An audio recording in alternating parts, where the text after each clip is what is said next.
it's Tina Vesely. I'm here with your spiritual tidbits. So today's spiritual tidbit is on old patterns.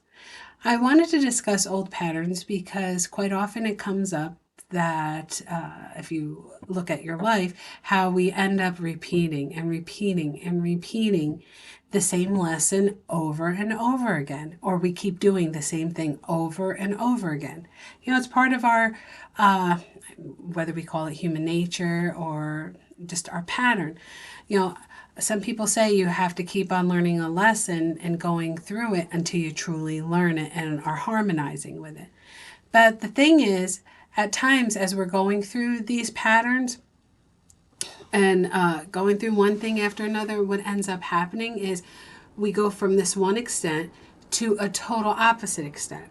So say you go from being the one who calls up your friends to say, hey, you want to come over for dinner, want to play cards, or want to, like, you're the person, for instance, who's always the initiator, and you're tired of it. You want your friends to be the initiator. But what you end up doing is spiting yourself besides them. And it's like, oh, okay, I'm not making any more plans. So I'm just not calling. They need to reach out. They need to set the plans. Or say it's even when it comes to texting a friend or a family member. You're the one who always makes that initial move. And then they respond and you chat, but you're getting tired of it. It feels like you're a bit drained or neglected or, forgotten about. And so after so many years of doing that, it just gets where, okay, well, if they don't reach out to me, I'm not reaching out to them. And you become very bitter. But it's a pattern that's repeating and repeating itself.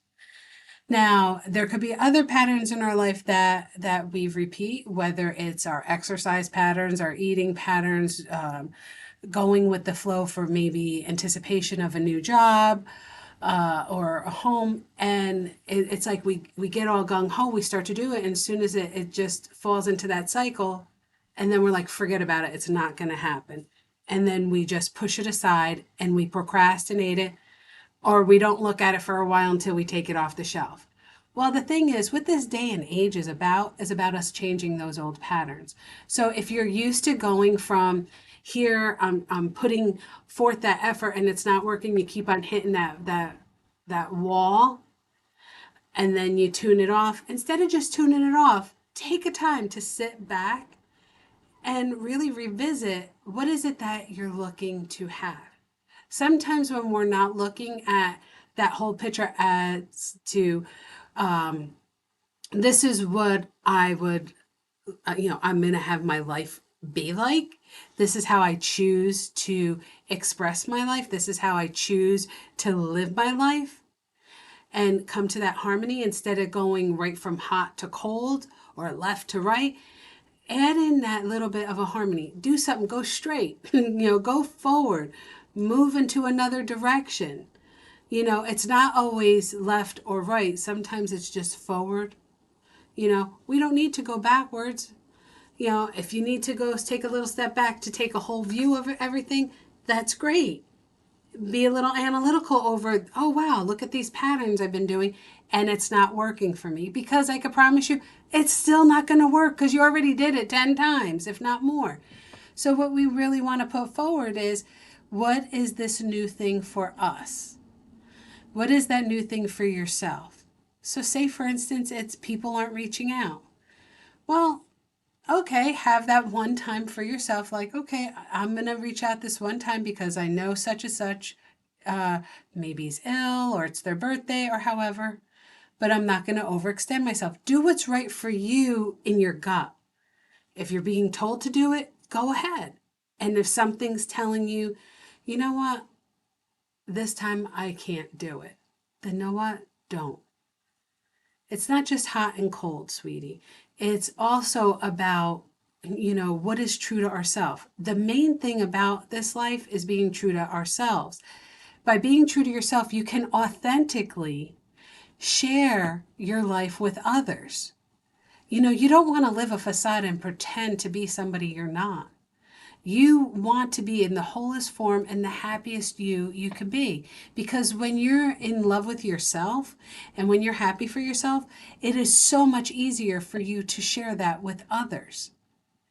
And it's not as depleting or as draining as it is when we're forcing things.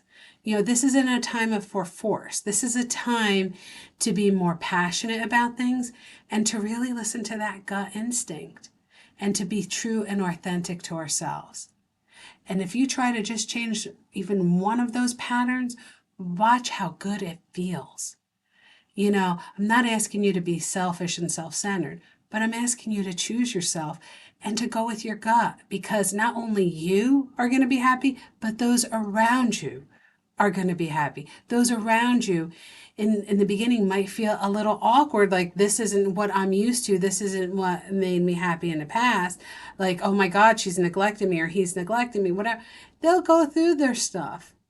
But as they see that different persona, like that true you coming out that you've been hiding because you're hurt, you're drained, you're tired, you're exhausted, whatever the case, overwhelmed. Now this opportunity comes where you could be happy with you and where you could be happy with the choices you made. So take a step back and think of, what is it that I really want to shift in my life? Where do I feel depleted? Where are those areas of depletion? And you don't have to complete them all at once, but sometimes just looking at one and making that adjustment really helps. This is Tina Vesely with the Spiritual Tidbits. I want to thank you for allowing me to share my journey with you as I assist you on yours. I wish you all a blessed day. And just so you know, don't forget to hit like and subscribe. Also visit my website at www.tinavesely.com. Have a beautiful day. Bye-bye.